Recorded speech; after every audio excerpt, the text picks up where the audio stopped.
అందరికీ వందనాలు తెలియజేస్తున్నాను. మత్తయి సువార్త 22వ అధ్యాయము 16వ వచనం చదువుకున్నాను.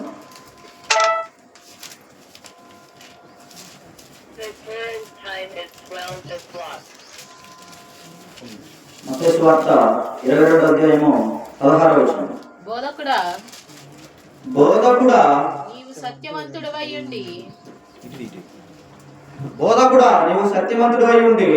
దేవుని మార్గమును సత్యముగా బోధించుచున్నావనియు నీవు ఎవరిని లక్ష్య పెట్టవనియు మోమాటము లేనివాడనియు ఎరుగుదుము. నీకేమి తోచుచున్నది? చాలండి. ఏమని చెబుతున్నాడంటే, ఈ సువార్తను మత్తయి గారు రాశారు. అంటే యేసు ప్రభువారు తాను భూమి మీద బ్రతికున్నప్పుడు ఆయన చేసే అద్భుత కార్యాలు, సూచక క్రియలు, ఆయన ఏ విధంగా బోధ చేస్తున్నాడు, ఎవరితో ఏ విధంగా మాట్లాడుతున్నాడు, ఏ సందర్భంలో కోపడుతున్నాడు, ఆయన ఏ విధంగా చేస్తున్నాడు అనేది ప్రతి ఒక్కటి ఆయన రికార్డ్ చేస్తున్నాడు. మత్తయి గారు రాస్తున్నాడు. అంటే తను సొంతగా రాయటం లేదు, దేవుడు ఆయన చేత రాయిస్తున్నాడు. పేతురు గారు రాసిన 2వ పత్రిక 1వ అధ్యాయము 21వ వచనం.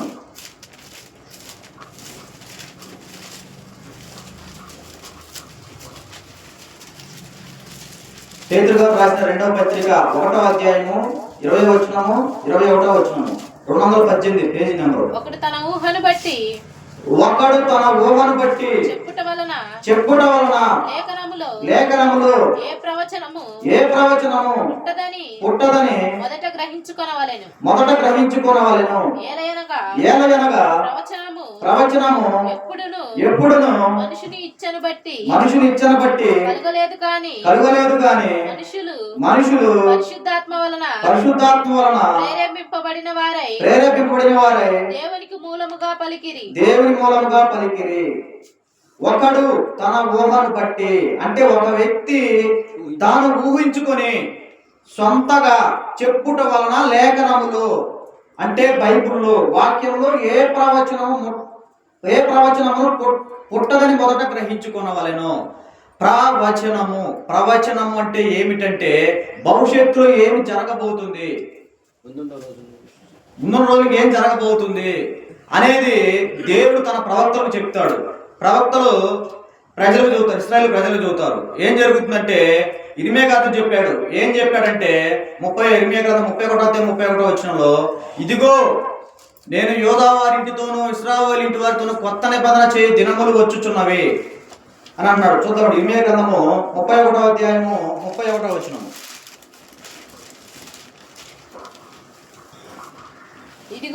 ఇదిగో నేను ఇశ్రాయేలు వారితోను యోధా వారితోను క్రొత్త నిబంధన చేయ దినములు వచ్చుచున్నవి. ఇదే యెహోవా వాక్కు. చాలండి. ప్రవచనం అంటే వాక్కు, మాట. ప్రవచనం అంటే ముందుగా జరగబోయే విషయాన్ని చెప్పేవాడిని ప్రవచనం అంటారు, ప్రవక్త అంటారు. ప్రవక్త అంటే దేవుని నోరు. తన ఊహను బట్టి చెప్పుట వలన ఏ ప్రవచనం పుట్టదు. ఊహను బట్టి చెప్పేది ఎవరంటే రచయితలు, రైటర్లు చదువుతారు. ఏ విధంగా ఉంటే బాగుంటుంది కథ, ఏ విధంగా రాస్తే సినిమా హిట్ అవుతుంది, సూపర్గా డబ్బులు వస్తాయని వారు రాస్తారు. కానీ అది ఎలా బైబిల్ ఎలా రాయరు, రాజ్యాంగం రాసినట్టు రాయరు. ఇదేంది, దేవుడే పరిశుద్ధాత్మ మూలముగా మనుషుల మూలముగా పలికిరి. మొదట గ్రహించుకోవాలి, తెలుసుకోవాలి బైబిల్ ఎలా రాయబడింది అని. మనం ప్రశ్న వేసారనుకో, మనం ఏం చెప్పాలంటే పరిశుద్ధాత్మ మూలంగా దేవుడే రాయించాడు అని చెప్పి మనం తెలుసుకోవాలి. తర్వాత వచ్చిన చూస్తే చూడండి,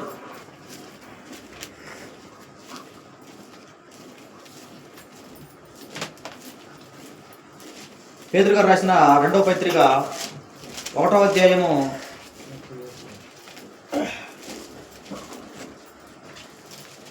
మొదట గ్రహించుకున్నవారేను 21 వచనం.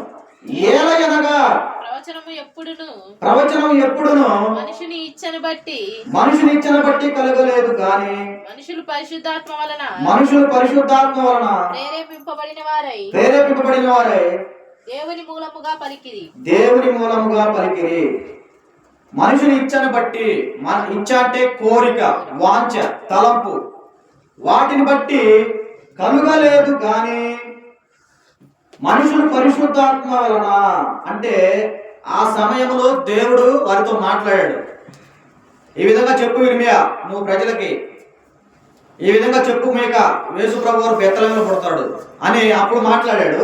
పరిశుద్ధాత్మ వలన దేవుని మూలంగా పలికారు. అంటే వాళ్ళు దేవుడు చెబుతుంటేనే వాళ్ళు చెప్పారు, వాళ్ళు సొంతం ఏది చెప్పలా. ఆ విధంగా ఈ మత్తయి గారు ఏం చేస్తున్నాడంటే యేసు ప్రభు వారు చెప్పింది రికార్డ్ చేస్తూ ఉన్నాడు. రికార్డ్ చేసి ఏం చదువుతున్నాడంటే బోధకుడా, పాఠ్యభాగంలో పోతామండి. మత్తయి సువార్త 22వ అధ్యాయము 16వ వచనం. బోధకుడా నీవు సత్యవంతుడవై ఉండి దేవుని మార్గమును సత్యముగా బోధించుచున్నావనియు నీవు ఎవరిని లక్ష్య పెట్టవనియు మొహమాటము లేనివాడవనియు ఎరుగుదుము. థాంక్స్ అండి. ఏమని చెబుతున్నాడంటే పరిసయ్యులు ఆయన అడుగుతున్నారు. ఏమని అడుగుతున్నారంటే చిక్కుగా ప్రశ్నలు వేస్తున్నారు. ఈయన ఏం చెబుతాడో సమాధానం, ఈయన మరియ కుమారుడు, యోసేపు కుమారుడు ఏం చెబుతాడో సమాధానం అని చెప్పి ప్రశ్నలు వేస్తా ఉన్నారు. ప్రశ్నలు వేస్తా ఉంటే ఆయన ఏం చెబుతున్నాడంటే మొహమాటం లేకుండా సమాధానం చెబుతున్నాడు. అంటే ఆయన బ్రదర్ చెప్పినట్టు, సహోదరులు చెప్పినట్టు యేసు ప్రభు వారు కూడా కోపడ్డాడు. కోపపడాలి. ఎందుకు? బోధ కరెక్ట్ లేకపోతే కోపడాలి. బైబిల్లో రుతున్నాడు చెప్పకపోతే కోపడాలి. కుమారుడు తప్పు చేసినప్పుడు కోపడాలి. కుమారుడు తప్పు చేసినప్పుడు, కుమార్తె తప్పు చేసినప్పుడు కోపడలేదనుకో ఆడు తిరగబడతారు నీ మీద. ఖచ్చితంగా తిరగబడతాడు. తిరగబడితే నువ్వేం చేయలేవు. అట్నే ఇక్కడ కూడా ఏమంటాడంటే నీవు సత్యవంతుడు అయి ఉండి, అంటే ఎవరు? యేసు ప్రభువారే సత్యం, యేసు ప్రభువారే నిజం. సత్యం అంటే మార్పు లేనిది.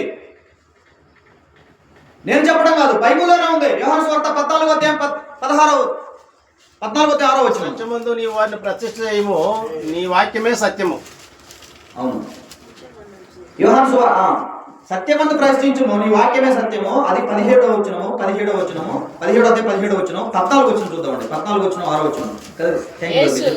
యేసు నేనే మార్గమును సత్యమును జీవమును నా ద్వారానే తప్ప ఎవడను తండ్రి యొద్దకు రాడు. యేసు ప్రభువే చెబుతున్నాడు. యేసు ప్రభువే ఎవరు? దేవుడే చెబుతున్నాడు నేను సత్యవంతుడని. సత్యం ఉందంటే ఏంటి? సత్యం అంటే నిజం అంటే ఏంటి? ఇంకోటి ఉందనా లేదనే అంటే అబద్ధం కూడా ఉందని, అసత్యం ఉందని. నేనే సత్యం అంటున్నాడు. నా ద్వారా తప్ప తండ్రి యొద్దకు ఎవడు రాడంటున్నాడు. క్లియర్గా స్పష్టంగా చెబుతున్నాడు యేసు ప్రభు. నేనే సత్యము అంటే సత్యాన్ని మారకూడదు. యేసు ప్రభు నేను సత్యం. ఇంకా చూద్దామండి. బ్రదర్ చెప్పినట్టు సహోదరులు, యోహాను సువార్త 17వ అధ్యాయము 17వ వచనము. సత్యమందు వారిని ప్రశ్న చేయము, నీ వాక్యమే సత్యము. వాక్యమే సత్యము అంటే ఉన్నదన్నాడు చెప్పాలి. యేసు ప్రభు గారు ఏం చెబుతున్నాడు? అక్కడ మొహమాటం లేకుండా బోధిస్తున్నాడు. ఇంకా మనం చూసుకుంటే అక్కడ 11వ వచనంలో చూసుకుంటే, ఆ మత్తయి సువార్త 22వ అధ్యాయము 11వ వచనంలో చూసుకుంటే ఒక వ్యక్తి పెళ్లి వస్త్రం లేకుండా వచ్చాడు. రాజు కూర్చున్న వారిని చూడ లోపలికి వచ్చి పెళ్లి వస్త్రము ధరించుకొనని ఒకరిని చూచి స్నేహితుడా పెళ్లి వస్త్రము లేక ఇక్కడికి ఎలాగ వచ్చిందివని అడుగగా వాడు మౌని అయి ఉండెను. అంతటా రాజు వీని కాళ్ళు చేతులు కట్టి వెలుపటి చీకటిలోనికి త్రోసివేయడి. అక్కడ ఏడ్పును పండ్లు కొరుకుటను ఉండునని పరిచారకులతో చెప్పాను. చాలండి. ఒక వ్యక్తికి ఇక్కడ ఏమని చెప్తున్నాడు? రాజు అంటున్నాడు. రాజు అంటే మనిషి కాదు. ఇక్కడ ఏంటంటే మనము లోకానుసారంగా చూసుకోకూడదు. రాజు అంటే ఎవరంటే దేవుడు. యేసు ప్రభు వారు కూర్చున్న వారిని చూడ లోపలికి వచ్చి అందరినీ పిలిచారు భోజనానికి పిలిస్తే ఏం జరుగుతుందంటే, అంటే ఈ లోక సంబంధమైన ఆహారం కోసం కాదు, ఆత్మీయ సంబంధమైన ఆహారం కోసము వినటానికి తినటానికి వస్తున్నప్పుడు ఏం చేస్తాడు? రాజు కూర్చున్న వారిని చూడ లోపలికి వచ్చి, రాజు వచ్చాడు, దేవుడు వచ్చాడు, లోపలికి వచ్చి అక్కడ పెళ్లి వస్త్రము ధరించుకోనని. పెళ్లి వస్త్రం అంటే ఏంటి?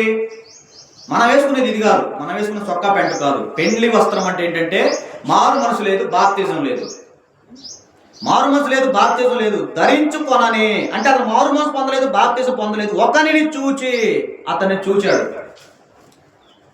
కాలేజీల్లో, స్కూల్లో, పాఠశాలలో, కళాశాలలో ఎవరు కాపీలు పెట్టి రాస్తున్నారా అని చెప్పి స్క్వాడ్ వచ్చి చెక్ చేసి అందరం చూస్తున్నారు.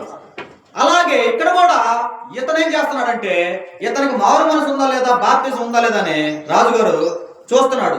ధరించుకొనని ఒకరిని చూచి, స్నేహితుడా పెళ్లి వస్త్రము లేక ఇక్కడికి ఎలాగ వచ్చింది అని అడుగగా, స్నేహితుడా నీకు పెళ్లి వస్త్రము లేక బాప్తిజం లేక ఇక్కడికి ఎలాగూ వచ్చింది అని అడుగగా వాడు మౌని అయి ఉన్నాడు. ఆయన ఏం చెప్పాడంటే సమాధానం మౌనంగా ఉన్నాడు.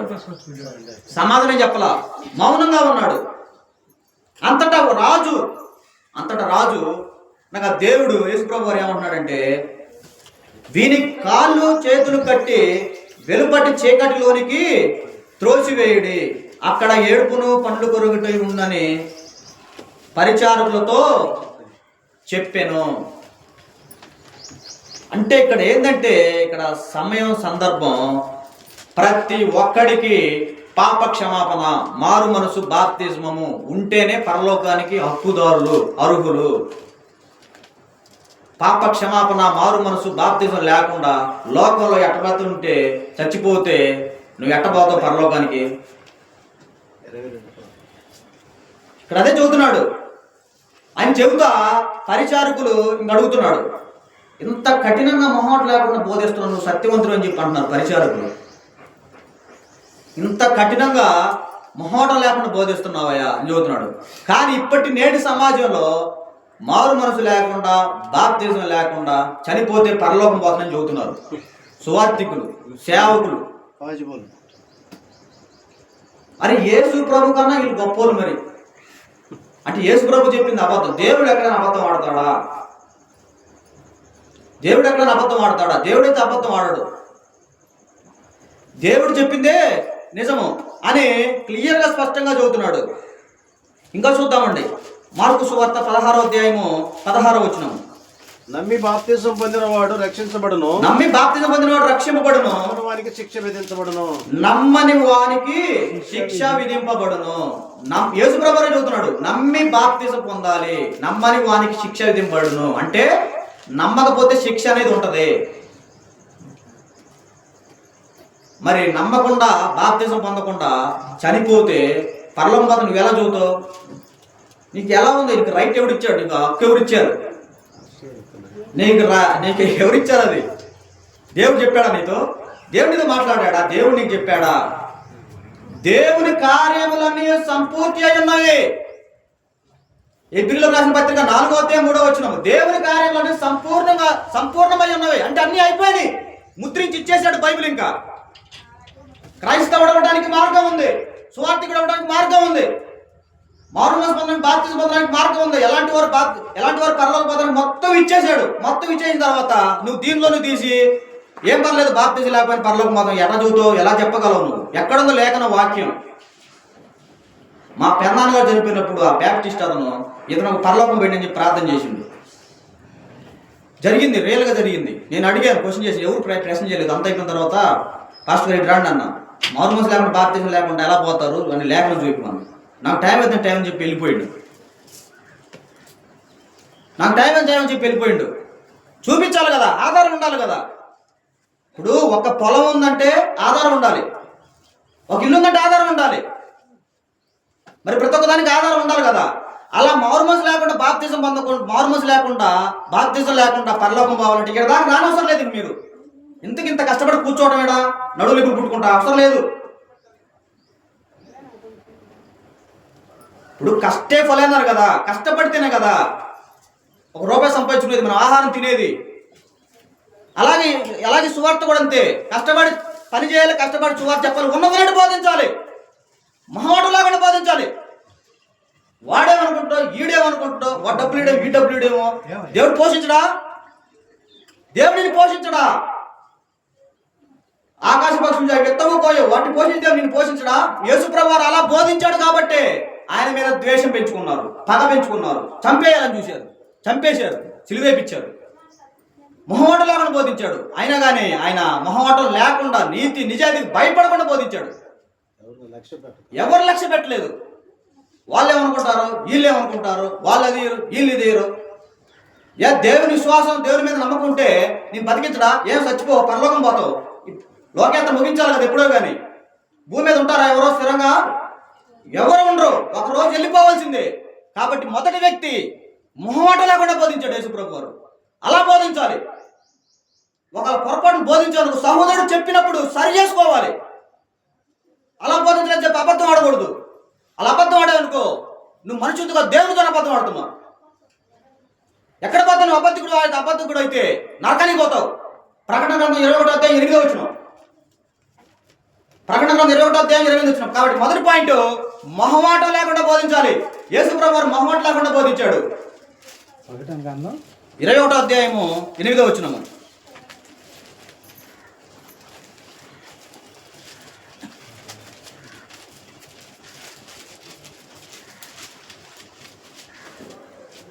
అబద్ధికులందరూ, పేజీ నంబరు 241. పిరికివారును, అవిశ్వాసులను, అసహ్యులను, నరహంతకులను, వ్యభిచారులను, మాంత్రికులను, విగ్రహారాధికులను, అబద్ధికులందరూ అగ్ని గంధకములతో బండు గుండములు పాలు పొందుదురు. ఇది రెండవ మరణము. చాలండి. అబద్ధికులు ఎక్కడ ఉంటారు? నిత్య నరకంలో ఉంటారు. అబద్ధికుడు అంటే ఎవరు? బైబుల్లో ఉన్నదన్నట్టు చెప్పకపోతాడు అబద్ధికుడే. నేనైనా సరే, ఎవడైనా సరే పరిశీలించాలి. ఎందుకు ఆ రోజు వాళ్ళు పరిశీలించారు? పౌలు గారు చదువుతుంటే వాళ్ళు పరిశీలించారు, ఈయన చదువుతుంది నిజం అబద్ధం అని. పౌలు శీల గారు చదువుతుంటే పరిశీలించారు వాళ్ళు, ఈయన చెప్పేది నిజమా అబద్ధం అని. మరి నువ్వు నేను పరిశీలించొద్దా? వాక్యమే చదువుతుంది, దాని ప్రకారం మనం చూసుకోవాలి. సువార్త లేకుండా, సువార్త వినకుండా, మారు మనసు పొందకుండా, పాపక్షమాపణ పొందకుండా, బాప్తిజం లేకుండా పరలోకం, అందరు పరలోకం పోతేటైతే ఇంకా అసలు బైబిల్ కూడా చదవనవసరం లేదు, చెప్పనవసరం లేదు, ఏది అవసరం లేదు. ఇంకా మీ పనులు మీరు చేసుకోవచ్చు, ఇక్కడ దాకా రాని కూర్చొని అవసరం లేదు. యేసుప్రభు చెప్పింది అబద్ధమా? ఏమన్నా యేసుప్రభు వారిని తండ్రి అని దేవుడు అయ్యా, నువ్వు దేవుడివి, దేవుని కుమారుడు అయ్యా, నువ్వు మొత్తం నేను చెప్పినట్టు చేస్తున్నావా అన్నాడు. ఎందుకన్నాడు? ఆయన ఏ కపటము లేదు, ఆయన ఉన్నదన్నట్టు బోధ చేశాడు. ఎక్కడా కానీ ఆయన మొహమాట పడలేదు, లక్ష్య పెట్టలేదు. మొదటి వ్యక్తి ఎవరో మొహమాట లేకుండా బోధ చేశాడు. రెండో వ్యక్తి ఎవరంటే పౌలు గారు. మనుషులకు అనుకూలంగా, మనుషులు దయ సంపాదించి బోధ చేయలేదు. ఎక్కడుందంటే ఆ మాట గలతీయులకు రాసిన పత్రిక 1వ అధ్యాయము 10వ వచనము.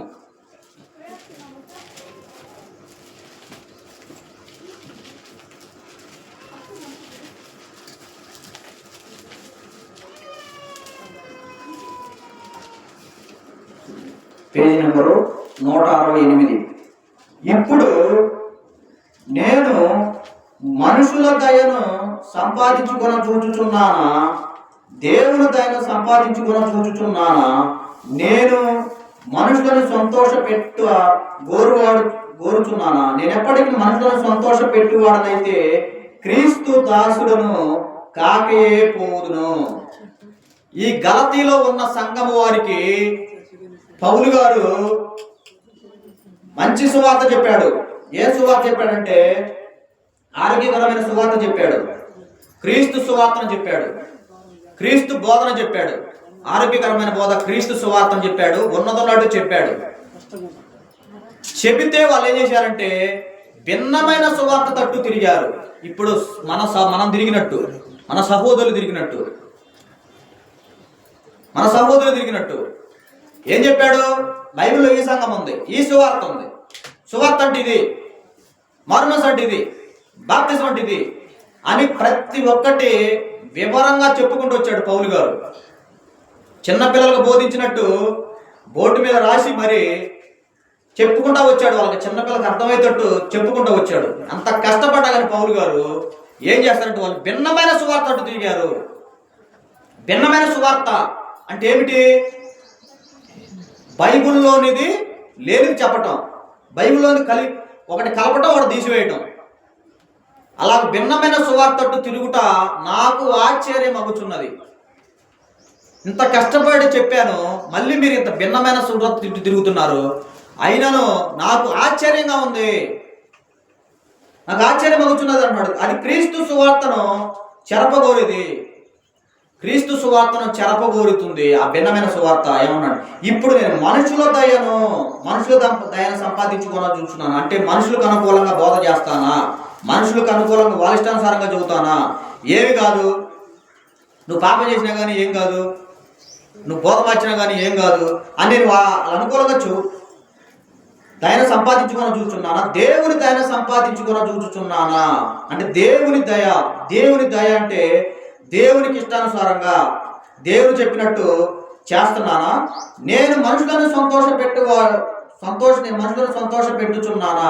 మనుషులను సంతోష పెడితే క్రీస్తు దాసుని కాకే పోదు. అంటే నేను దేవునికి దూరం అయిపోతా. మనుషులను సంతోష పెడితే ఉన్నతున్నట్టు చెప్పాలి. మీకు శత్రువులైనా పర్వాలేదు, ఎందుకంటే ప్రేమ కలిగి సత్యం చెప్పాలి. ప్రేమ కలిగి సత్యం చెప్పాలి అంటే ప్రేమ కలిగి నిజం చెప్పాలి. మీరు ఇంత కష్టపడి చదువుతున్నా కానీ భిన్నమైన సువార్త దొరుకుతున్నారు కాబట్టి నాకు ఆశ్చర్యం. నేను దేవునికి దూరం అయిపోతాను, నేను బోధ అనేది మారని చదువుతున్నాడు. కొరింథీయులకు రాసిన 2వ పత్రిక 2వ అధ్యాయము 17వ వచనం.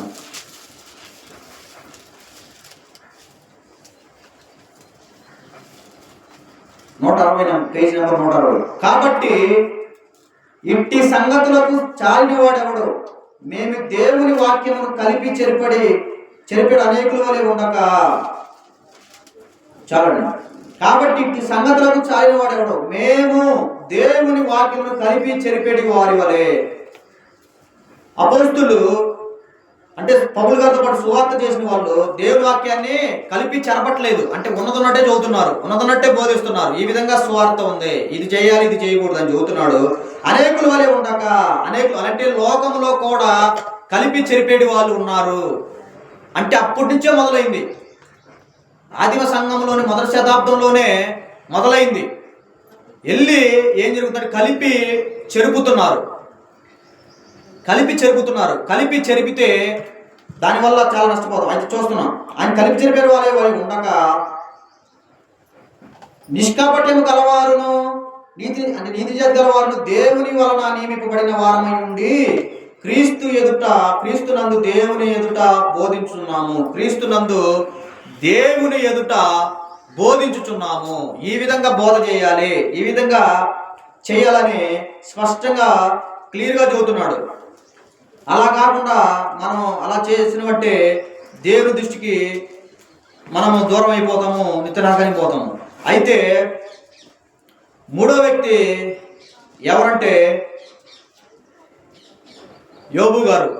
ఈయన కూడా ఏం చేశాడంటే మనుషులకి అనుకూలంగా బోధ చేయలేదు, మనుషులను కొనయాడలేదు, అంటే ముఖస్తుతి చేయలేదు. చూద్దామండి యోబు గ్రంథము 32వ అధ్యాయము 22వ వచనం.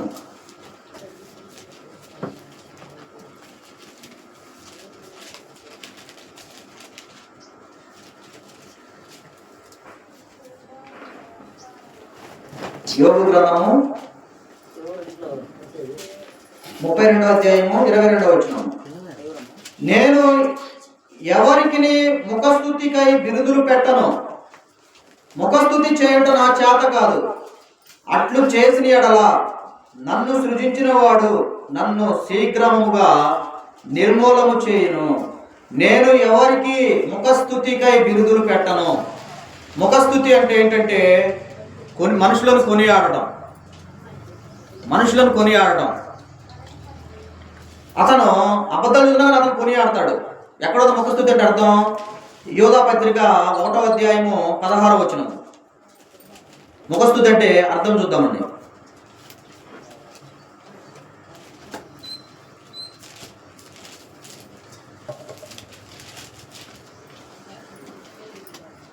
వారు తమ దురాశల చొప్పున నడుచుచు లాభము నిమిత్తము మనుషులను కొనియాడుచు.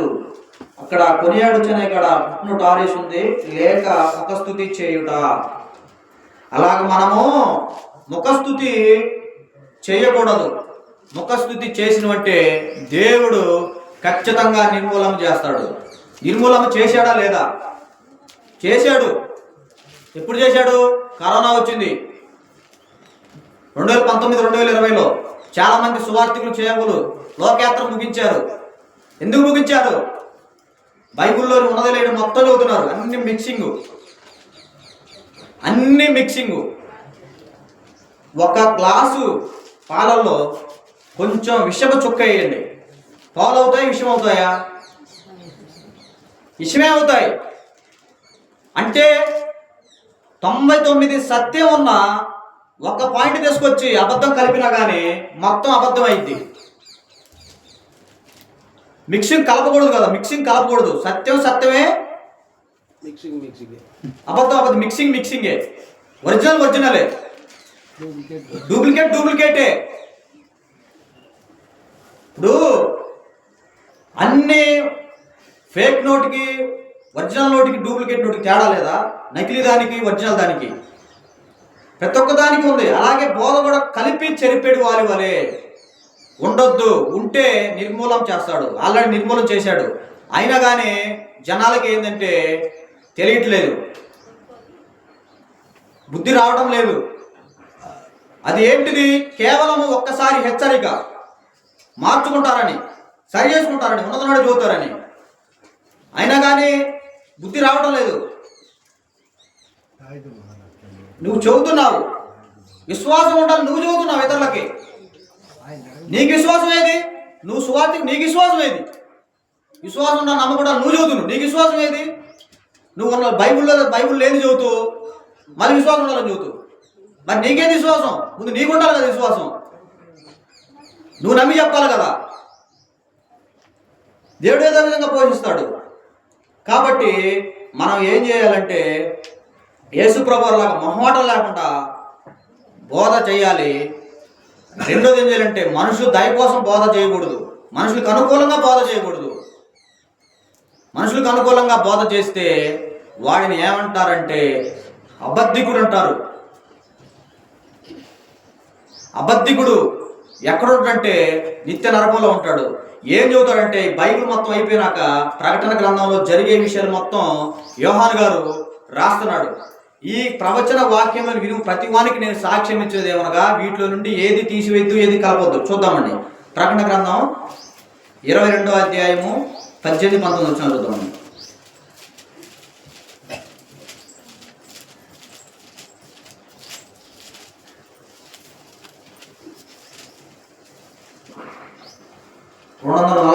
Page number. ప్రకటన గ్రంథము 22వ అధ్యాయము 18-19 వచ్చినారు. ఈ గ్రంథమందున్న ప్రవచన వాక్యములను విను ప్రతి వానికి నేను సాక్ష్యం ఇచ్చినది ఏమనగా ఎవడైనను వీటితో మరి ఏదైనా కలిపిన ఎడలా ఈ గ్రంథంలో రాయబడిన తెగుళ్ళు దేవుడు వానికి కలుగజేయును. ఈయన యోహాను గారు యేసు ప్రభు వారి శిష్యుడు. యోహాను పేరుకి అర్థం ఏంటంటే దేవుడు దయగలవాడు, యెహోవా దయగలవాడు. అయితే ఆయన ఏం చేస్తున్నాడంటే పద్మాసు దీపంలో ఉండి పరలోకంలో జరిగే విషయాలు మొత్తం లిఖిస్తున్నాడు, మొత్తం రాస్తున్నాడు, మొత్తం చెబుతున్నాడు. ఈ గ్రంథమందున్న అంటే ఈ బైబిల్లో ఉన్న ప్రవచన వాక్యములను, ప్రవచనాలైతే ఏదైతే ఉన్నాయో, వాక్యాలైతే వెయ్యైతే ఉన్నాయో విను ప్రతి వానికి, వింటున్న మీకు ప్రతి వానికి నేను సాక్ష్యం ఇచ్చినది ఏమనగా నేను చెబుతున్నానయా, అక్కడ జరిగే మొత్తం నేను చెబుతున్నాను. ఎన్ని నిజాలు అక్కడ జరిగే మొత్తం నేను చెబుతున్నానయా పరలోకంలో.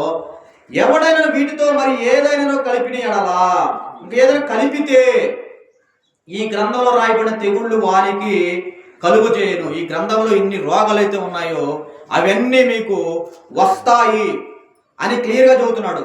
ఆల్రెడీ ఒకటి వచ్చింది, కరోనా వచ్చింది, చాలా మంది లోకయాత్ర ముగించారు. చాలా మంది ప్రశ్నిస్తున్నారు.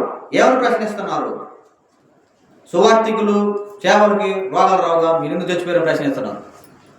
వాళ్ళకి తెలీదు బైబిల్లో ఏముందో ఏం లేదు, వాళ్ళకి తెలీదు అని చెబుతున్నాడు. తెగుళ్ళు వానికి దేవుడు కలుగు చేస్తాడు. వచ్చింది 19 ఎవడైనాను ఈ ప్రవచన గ్రంథమున్న వాక్యములు ఏదైనా తీసివేసిన ఎడల దేవుడి గ్రంథములో రాయబడిన జీవవృక్షములోను పరిశుద్ధ పట్టణములోను వానికి పాలు లేకుండా చేయును. కలిపికి తెగుళ్ళు వస్తాయి, తీసివేస్తే ఏం చేస్తారంటే టోటల్గా నీకు దేవునితో సంబంధం ఉండదు. నీకైనా సరే నాకైనా సరే దేవునితో సంబంధం తెగిపోతుంది. నిత్య నరకానికి పోతావు. అక్రమం చేయగలరు నా యుద్ధ నుండి తొలగిపోయింది అంటున్నాడు. కలిపితే అది తీసివేస్తే ఇప్పుడు గ్రంథం చెబుతుంది, సంఘం ఒకటే చెబుతుంది. సంఘానికి క్రీస్తు పేరే ఉండాలని చెబుతుంది గ్రంథం. మరి అది కాకుండా ఇంకోటి పెట్టుకున్నట్టే, ఇంకోటి పెట్టిందంటే అతను అబద్ధికుడా కాదా? తీసేసినట్టా కాదా? తీసేసినట్టా కాదా? మిమ్మల్ని మీరే ప్రశ్నించుకోవాలి. చాలా బాధాకర విషయం ఏంటంటే సత్యం చెప్పేది ఎవరు మాట్లాడరు, మౌనం ఉంటారు. అబద్ధాలు చెప్తే అబద్ధాలు చెప్పేవాడికి సపోర్ట్ చేస్తారు, అతను తప్పు చెప్పినా కానీ. ఇదే వచ్చిన సమస్య. చాలా బాధపడాల్సిన విషయం, నవ్వటంగా చాలా బాధపడాల్సిన విషయం చెబుతున్నాడు. అయితే తీసివేస్తున్నాడు. తీసివేసిన ఎడల ఈ దేవుడు పరలోకంలో పాలు పంపులు ఉండదు. జీవవృక్షము, జీవము అంటే ఏంది? ఇంక ఎల్లప్పుడూ సుఖాలు సంతోషాలు. ఇంక భూమి మీద ఉండే రోగాలు అయ్యే ఉండదు, నిత్యం ఉండేది, ఎల్లప్పుడూ ఉండేది, దేవునితో ఉండే. దాంట్లో పట్టణంలో పాలు అనేది ఉండదు. సంబంధం తెగిపోతుంది. సంబంధం తెగిపోయిన అంటే నువ్వు అపవాది లెక్కలోకి వెళ్ళిపోతావు. అపవాది లెక్కలోకి వెళ్ళిపోతావు. అపవాది లెక్కలోకి వెళ్ళిపోయిన అంటే నువ్వు దేవుని సంబంధివి కాదు. దేవుని సంబంధం కాదు. కాబట్టి ఏమంటున్నాడంటే వేషధారులారా, మనుషులు కల్పించే పద్ధతులు మీరు దైవోపదేశములను పాటిస్తున్నారు. మరి ఇప్పుడు ఏంటి? ఇతను మనుషులు కల్పించే పద్ధత